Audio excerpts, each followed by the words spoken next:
NASA is no longer planning a visit, it's planning a permanent presence. In its 2026 plan for the moon base, the agency envisions up to 25 missions and 21 lunar landings before 2029, and a sustained human presence beginning in 2032. This completely changes the question. It's no longer, when will we return to the moon? It's, what happens when a species born on Earth decides to venture beyond Earth? And there's something even more unsettling. That place won't be a welcoming valley or a clear plain, but the lunar South Pole. A frontier where sunlight barely reaches the horizon, where craters haven't seen the sun for billions of years, and where a power failure isn't just discomfort, it's a death sentence. For years, lunar base sounded like a model, like a poster, like a political promise. But the official vocabulary no longer describes a planted flag and a quick return. It describes habitats, pressurized rovers, fission power stations, logistics modules, surface-to-orbit communications, and a mission cadence that is beginning to resemble an infrastructure project, less like an expedition, and more like a construction project. The first city on the moon will not resemble an Earth city. It will not have avenues or windows that let in rain. It will be born as colonies are born in hostile places, as a network of shelters, routes, power, water, supplies, and discipline. And the question that underpins this entire plan is not technological. It is human. How long can a person live looking at Earth as if it were a distant lighthouse? The most radical thing isn't that they want to build on the moon. The most radical thing is why. Artemis isn't presented merely as an exploration program, but as a dress rehearsal for learning to live and work far from home, preparing for missions to Mars, and sustaining a lasting human presence in deep space. The moon ceases to be a destination and becomes a laboratory, a testing ground, an economic frontier, and a psychological mirror. Because every piece of the plan, from gateway in lunar orbit to the surface habitat and the rovers, is responding to an idea unbearable to our intuition. One day, there will be human beings who aren't just visiting another world. They'll be on duty there, living there, waiting for their replacements there. And yet, the more concrete the plan becomes, the stranger the image becomes. Because this future city won't begin with a large, gleaming dome or thousands of inhabitants. It will begin with silence, with two people inside a sealed rover, with a pressurized module receiving abrasive dust from the regolith, with a power plant working to survive stretches of darkness lasting up to 8 days. With a blue point of light, Earth suspended nearly 384,000 kilometers away, reminding each crew member that everything they love is still there. And before understanding how they plan to build all this, we must remember the last time humanity looked at the moon not as a romantic destination, but as a brutally alien place. In December 1968, 3 men were orbiting the moon aboard Apollo 8, when one of the most profound emotional fractures in modern history occurred. They hadn't gone there to discover Earth, but that's exactly what happened to them. William Anders saw our planet appear over the lunar horizon and exclaimed, almost without hesitation, "Oh my God, look at that picture over there. There's the Earth coming up. Wow, is that pretty?" Shortly afterward, Jim Lovell would say something even more devastating. From up there, Earth was a great oasis in the vastness of space. It's impossible to understand Artemis without that mental reversal. The moon didn't make the moon bigger. It made Earth more fragile. But Apollo 8 itself also delivered a warning. Frank Borman, gazing at the grey world rushing past beneath the spacecraft, said the moon was a vast, lonely, and forbidding existence. A great expanse of nothingness, nothing that looked like an inviting place to live or work. That sentence should haunt any pretty rendering of a lunar base, because it remains true. Half a century later, NASA hasn't found a friendlier moon. What it has found are better reasons to accept the hostile. Ice trapped in perpetual shadows, useful light near the horizon, a 4-5 billion year geological archive, and the chance to rehearse on a nearby world the emotional and material logistics of living off Earth. That's the moral difference between Apollo and Artemis. Apollo wanted to be first. Artemis needs to stay, without lying to it. Apollo could tolerate the heroic and the brief. Artemis needs the routine and the repeatable. That's why in 2026, the architecture changed. NASA added a test mission in Earth orbit for the lunar landing system and the spacesuits before attempting another crewed descent, maintained the first return to the surface for 2028, and made something even more important clear. After Artemis V, ambition is no longer an epic and sporadic rhythm, but an increasingly frequent cadence, capable of sustaining construction, cargo delivery, and human rotation. A city isn't born when the first crew lands. It's born when the schedule ceases to be exceptional. And there's an even more unsettling historical parallel. The record for the farthest human spaceflight from Earth has been held by Apollo 13 since 1970. Not Apollo 11, not the first moon landing. The flight was forever marked by peril. In April 2026, Artemis II surpassed that record, 248,655 miles from Earth at the time of breaking the mark, with a projected maximum distance of 252,756 miles. This isn't just a decorative detail, it's a psychological statement. The new lunar era didn't begin with boots in the dust, but with humans once again venturing farther away to a point where Earth no longer feels like an environment, but like an origin. And then came the purest moment of this transition. As it passed behind the moon, Orion entered a communications blackout of about 40 minutes. Not due to a malfunction, not due to an error, due to geometry. The moon blocked the signal line to the deep space network. During that interval, no one on Earth could speak to the crew. No one could hear them, no one could confirm anything. That is what Artemis is normalizing. Not just distance, not just disconnection. The price of a lunar city is not only building it, it is accepted that there will be human beings beyond our reach. If Apollo taught us that Earth was small, Artemis is teaching us something more stark, that humanity can begin to spread its presence in places where rescue isn't immediate, where the landscape conceals traps in perpetual shadow, and where daily life depends more on cables, radiators, pressurization, and discipline than on inspiration. And that's where the big technical question arises, which is really a question about survival. Why insist on the lunar South Pole? Precisely the place where almost everything conspires against human vision. Because the South Pole is a merciless place, and that's precisely why it's so valuable. There, the sun never rises high in the sky. It stays close to the horizon, skimming the edges of the terrain, casting incredibly long shadows. During some sunlit periods, the temperature can rise above 54 degrees Celsius. Inside certain permanently shadowed craters, it can plummet to around negative 203 degrees. For a descending spacecraft, this means a deceptive view. Hidden features, invisible rocks, disguised slopes. Neil Armstrong was able to take manual control with a sunlit surface in front of him. The Artemis crews will face a world where light doesn't reveal. It betrays too late. But in those same craters that seem to deny life, NASA sees the resource that could change the entire equation. Trapped volatiles, especially water ice. And water, on the moon, isn't just water. It's oxygen to breathe. It's hydrogen and oxygen for fuel. It's mass that wouldn't have to be launched from Earth.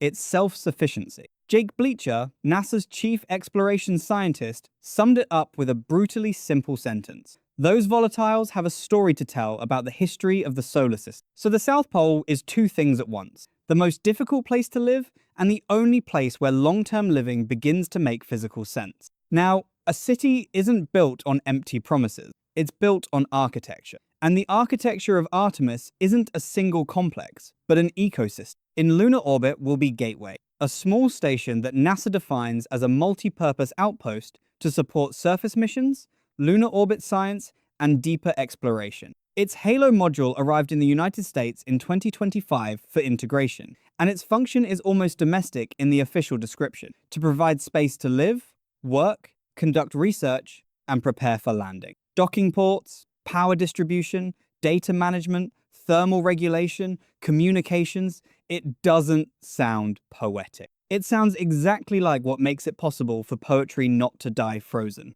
Down below, on the regolith, the logic becomes even more like that of a settlement. There will be a lunar terrain vehicle, the LTV, capable of transporting astronauts around the landing environment and also operating remotely between missions to move cargo and science.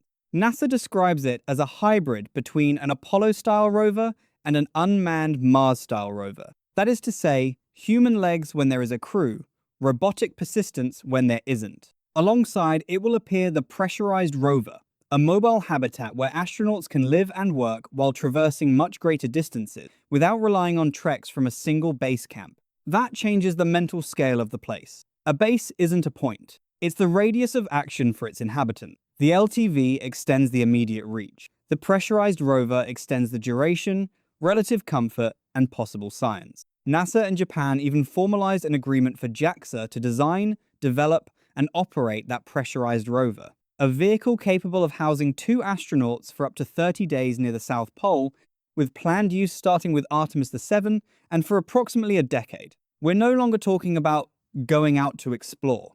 We're talking about sleeping, eating, making decisions, and getting tired inside a machine that will be, literally, a mobile home on another world. But the element that transforms an outpost into the embryo of a city isn't the rover, it's energy. NASA is working with the Department of Energy on a 40 kilowatt class fission system to operate on the moon in the early 2030s. 40 kilowatts. Enough, according to the agency itself, to continuously power about 30 homes on Earth for 10 years. On the moon, that means habitats, recharging rovers, instruments, communications, thermal survival. Because at the South Pole, there's no luxury of relying solely on solar panels. There's no perfect spot without darkness. And if the power goes out when shadows fall, the city hasn't truly been born. It was only pretending to be alive. This is where the story ceases to be an infographic and becomes flesh and blood. Because all this architecture exists to contain something far more volatile than lunar dust: the human mind. When the Artemis II crew spoke about the mission, their vocabulary was revealing. Reed Wiseman called it a humbling, awe-inspiring experience. Victor Glover spoke of shock and excitement, but also said something almost perfect for understanding the entire program. This is a marathon, not a sprint. It's a relay race. Christina Koch confessed that she was eager to learn the vehicle's systems, but even more so for the crew bond. Jeremy Hansen said he was super pumped to go to the moon, though also deeply aware of the weight of the opportunity. That mix matters. Brilliant astronauts aren't enough. The first lunar city will require people capable of alternating between surgical precision and emotional stability, between wonder and routine, between public euphoria and private discipline. Because on the lunar surface, not everything will be a historic moment. Almost everything will be maintenance, checking seals, dust management, charging batteries, thermal control, medical protocols, radiation monitoring. And then, at the end of that absurdly long shift, someone will have to eat something rehydrated and sleep, knowing that the outside world doesn't forgive mistakes. That's why Wiseman's most important statement was perhaps not about technology, but about perspective. He said that if anyone thinks the Artemis II crew is going to fly around the moon and not take a few minutes to look at the Earth and the moon from a perspective very few have had, they're mistaken. That pause matters more than it seems, because humanity's expansion into another world will only be sustainable if it doesn't destroy the sense of wonder that justifies it. If the lunar city transforms the moon into a workplace without turning us into creatures incapable of feeling what we are simultaneously losing and gaining, imagine then the first real residents of that city. Not the first to set foot there, but the first to stay long enough for the calendar to alter their relationship with the place. 2 people traversed the terrain in a pressurized rover for days. Outside, there is a motionless horizon, a motionless black sky, a grey ground devoid of trees, liquid water, or sound. Inside, the hum of systems, the breathing of their companion, the panel lights, the small rituals that prevent a capsule from becoming a prison cell. What on earth we would call monotony, there will be mental stability. What here seems like a detail, there will be civilization. And the separation is still to come. In the lunar sustainability concept that NASA described, a future mission could split a crew of 4, 2 on the surface, 2 at Gateway, even simulating the logic of a mission to Mars. It's a brilliant operational idea, and emotionally daunting. 2 human beings down below, in a hostile landscape. 2 up above, in orbit, transformed into support, surveillance, and waiting. Deep space exploration doesn't just fragment distances, it fragments coexistence. It forces a redefinition of trust, dependence, leadership, and patience. The first city on the moon won't be crowded. It will be a chain of well-managed absences. In fact, the very choice of the South Pole intensifies that drama. NASA rightly markets it as ideal because of its potential access to ice and resources, but it also acknowledges the cost: deep shadows, terrain difficult to interpret during descent, systems exposed to extreme temperatures, and a geography where darkness is not accidental, but structural. So every extravehicular activity will not be just science, it will be a confrontation. Every outing will be a negotiation between the human ambition to go further and the honesty of knowing that the environment is waiting for you to let your guard down. There's a phrase of Borman's that echoes cruelly here.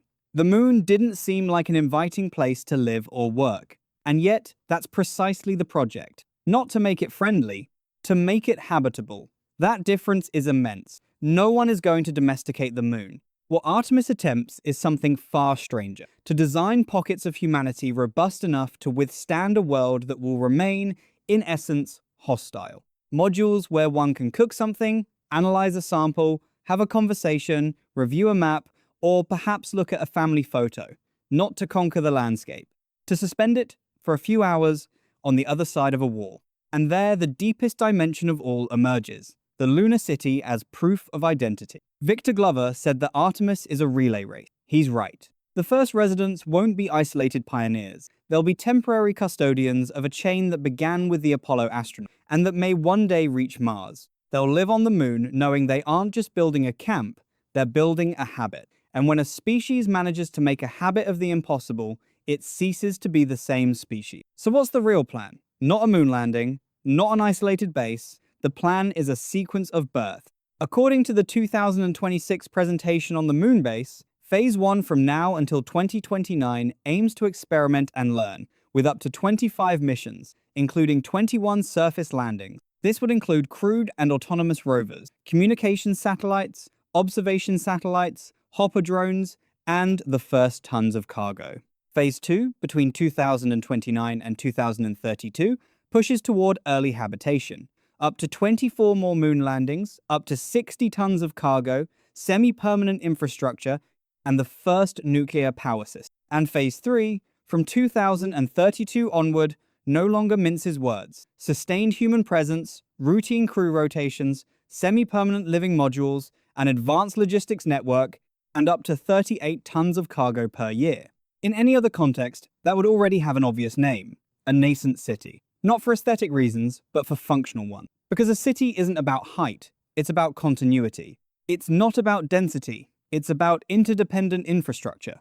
It's not about a massive population. It's about the capacity to sustain complex life through energy, mobility, shelter, storage, work, rotation, and memory. The first city on the moon won't appear all at once. It will emerge when the journeys between habitat and rover become routine, when the delivery of a new module stops seeming like a miracle and starts seeming like an expansion, when someone says the next rotation instead of the next mission. And some components are already being developed. NASA plans for SpaceX to deliver the pressurized rover developed by JAXA no earlier than fiscal year 2032, in support of Artemis 7 and subsequent missions. It expects Blue Origin to deliver a surface habitat no earlier than fiscal year 2033. In other words, the vehicle that will allow travel and living for weeks and the structure that will allow for more stable habitation are no longer abstractions lost in an indefinite decade. They are milestones with suppliers, time windows, and locations within a larger architecture. Look at it calmly. A station in lunar orbit to live and work before landing. An open rover to extend the exploration range. A closed rover to transform transit into a permanent stay. A fixed habitat to solidify permanence. Fission energy so that darkness doesn't dictate the agenda. Regular refueling so that life doesn't depend on a single mission.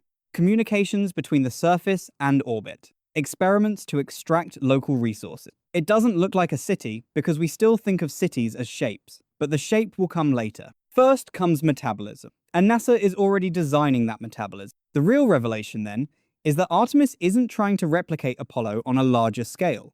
It's trying to replace the logic of the feat with the logic of habitation. Apollo was a moment. Artemis wants to become a system, and that touches something deep within us, because it forces us to imagine the day when a human being finishes their shift on the moon, looks inside the habitat, sees tools, food, screens, dust clinging to an airlock, hears the reactor and the fans, and feels something no astronaut has yet consistently felt. I'm not visiting this world, I'm living in it. And perhaps, at that moment, the echo of Apollo 8 will return with a perfect inversion. In 1968, we went to the moon and discovered Earth. In the 2030s, we could go to the moon and discover something even more unsettling. that humanity can learn to feel at home on two different worlds. Not out of romanticism, through repetition, through engineering, out of necessity, out of will.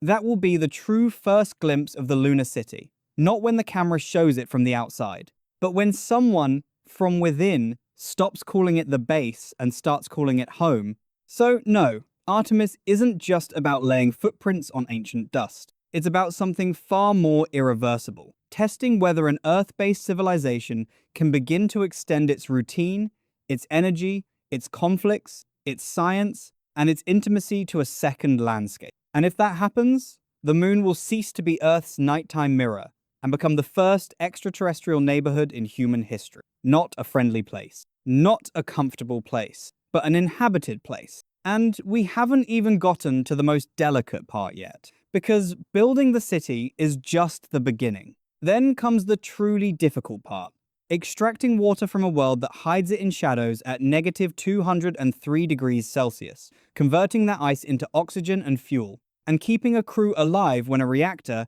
a spacesuit, or an airlock fails where there's no ambulance, no weather, no human night, and no immediate voice from home. If you want to understand what the first generation to not only set foot on the moon, but to try to survive there week after week, mission after mission, will face, that's what's coming next.